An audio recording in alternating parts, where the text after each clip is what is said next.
Okay, welcome back to Friday's Literacy Hedgehog class. I hope you've had a good time retelling the story this week. We're going to write the final part of our story today, so it's quite exciting. We're going to write the ending to our story. Now, you have innovated the story to change the ending, so everybody's is going to be a little bit different.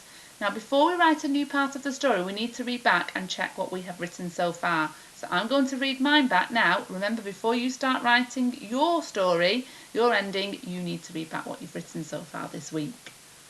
Little Purple Peter lived with his mother. One day he took some food to his grandma. Little Purple Peter wandered through the deep dark forest. On the way he met a woodcutter. At Grandma's house, a big bad wolf was dressed up as Grandma and tried to eat Purple Peter. Right, so that's where we were up to. We were up to the problem in our story, weren't we? So let me go back to my plan. And I can tick off problem now, can't I? So where are we up to now for today? We're up to the resolution, so the ending of the story. And my story ends with the woodcutter chopping off the big bad wolf's tail, doesn't it? Mine's a little bit gruesome, my innovated story. So I need to have a think about what I'm going to write for the ending of my story now.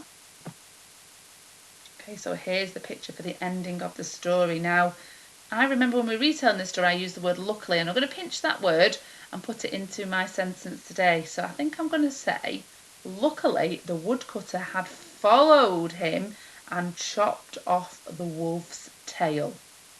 So I'm going to write, luckily, the woodcutter had followed him and chopped off the wolf's tail. Luckily, the woodcutter had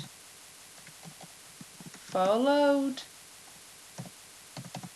him and chopped off the wolf's tail.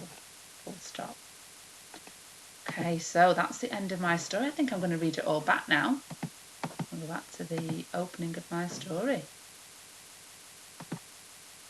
So we'll start at the beginning. Little Purple Peter lived with his mother. One day he took some food to his grandma. Little Purple Peter wandered through the deep dark forest. On the way he met a woodcutter. At Grandma's house, a big bad wolf was dressed up as Grandma and tried to eat Purple Peter. Luckily, the woodcutter had followed him and chopped off the wolf's tail. Okay, now when you've written the ending of your story today, why not read it back to somebody who hasn't heard any of it before? You could do that on the phone, or you could read it to someone in your house who hasn't heard it yet.